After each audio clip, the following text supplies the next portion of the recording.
Bakanlığın yapmış olduğu açıklama bu yıl içerisinde 20.000 tane öğretmen ataması olacak. Ancak belirtilen açıklara bakıldığında ya da öğretmen atama bekleyen öğretmen sayısına bakıldığında yani devede kulak bir misali bir sayıdır. Şimdi bakanlığın yapmış olduğu açıklamalara göre en asgari 120.000 tane açığının olduğu, hatta kimi sendikanın veya bu işte uzman olanların yapmış olduğu açıklamada bu sayı 150.000 ile 200.000 arasında oldu. Yani öğretmen açığının, okullardaki öğretmen açığının.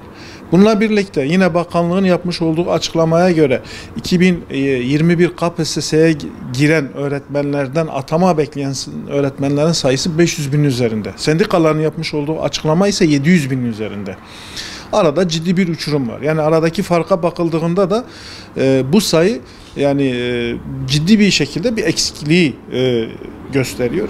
Bu anlamda bu 20.000 atama, evet atama olması öğretmenler açısından iyi ama atama bekleyenler açısından da çok kötü bir sayıdır. Yani hükümet buna ciddi bir el atmalıdır. Öncelikle bütün öğretmen açığını kapatacak şekilde bir atamanın olması en elverişlidir. Ancak neticede buna herhalde ciddi bir bütçe gerektiriyor. Ama en azından kamuoyunun bir beklentisi vardı. Yani bu dönemde yapılacak atamanın 50.000'in altında olmaması hususunda bir beklenti vardı. Ancak hükümet bu beklentiyi karşılamadı. 20.000 gibi bir cüzi bir rakam açıkladı. Bu da yeterli bir rakam değildir. Hem açığı kapatma açısından hem atama bekleyen öğretmenler açısından yeterli değildir. Bunun acilen de düzeltilmesi gerekiyor.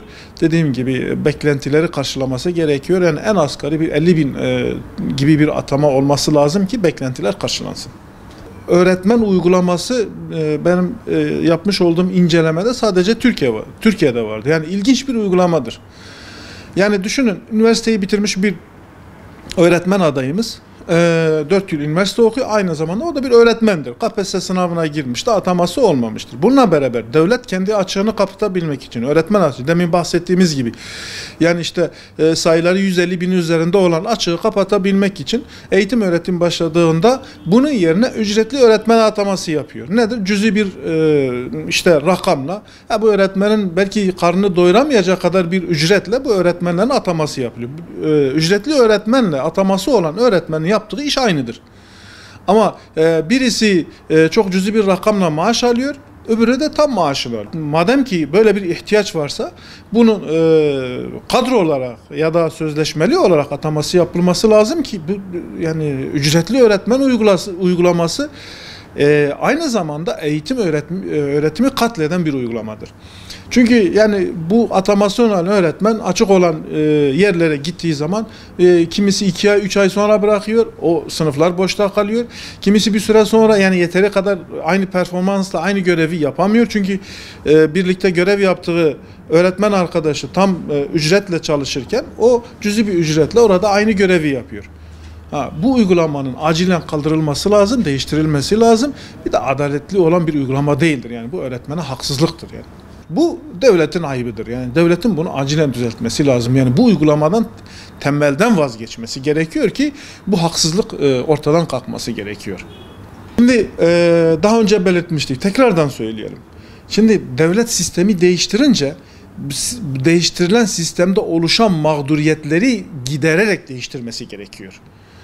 Yani bunun anlamı nedir? Şimdi siz KPSS'de daha önce 2 yıl geçerliliği olan bir KPSS puanını siz bir anda 1 yıla indirdiğiniz zaman yani atama sürecine gelen bütün adayları katletmiş olursunuz.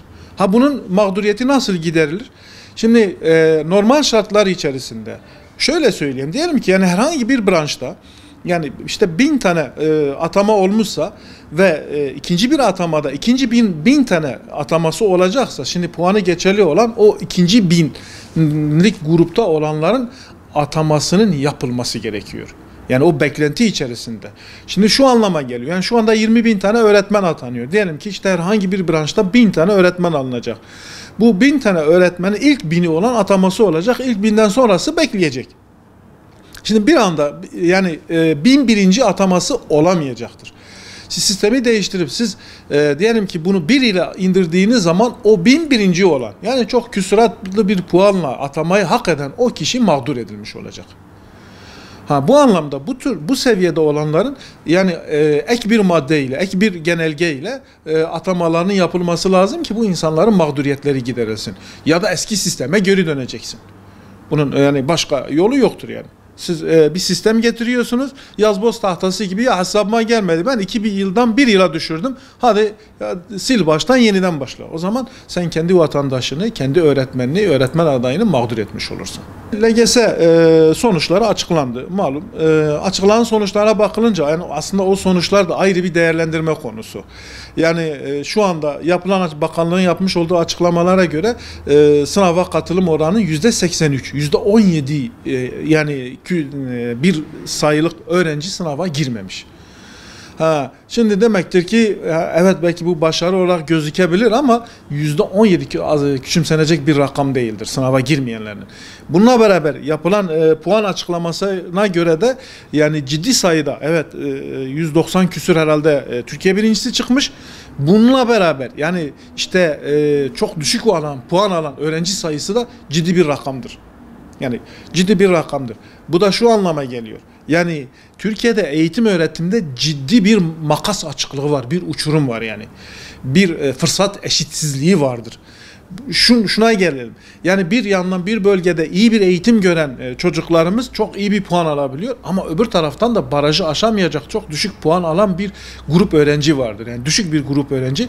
Yani bunun acilen giderilmesi lazım. Bu da nasıl giderilir? Yani fırsat eşitliği oluşturularak giderilmesi lazım. Öbür kısmına gelelim. Yani şimdi tercihler başlıyor. Bütün ailelerin şuna dikkat etmesi lazım. Yani çocuğunun gideceği okula, yani çocuğunun geleceğini düşünerek bir adım atması lazım. Ama çocuğumuzun geleceğini düşünerek adım attığımızda da yani sadece dünyevi bir gelecek düşünmememiz lazım. Yani biz yani ahlaklı, topluma faydalı iyi nesillerin yetişmesi için çaba sarf ediyoruz. Bu anlamda bu iyi nesillerin yetişmesi de belli yollardan geçecektir. Son dönemde özellikle İmam Hatip liselerinde ciddi bir başarı trendi vardır. Nitekim LGS sınavının sonuçlarında da İmam Hatip ortaokullarının da ciddi bir başarı kaydettiği görülüyor. Yani rakamlara yansıyor. Bu anlamda bizim özellikle ailelerimizin dikkat etmesi gereken şu hususlardan bir tanesi de şudur. Yani nitelikli çok iyi İmam Hatip liselerimiz vardır. Yani proje İmam Hatip liselerimiz vardır. Çocuklarımızı ya işte adı sanı olup da çocuğumuzun kişiliğini, ahlakını bozacak bir okula göndereceğimize çocuğumuzun kişiliğini oluşturacak, ahlakını düzeltecek, inancını bilecek bir okula göndermesi elbette ki en faydalı olandır ve yapılması gerekendir.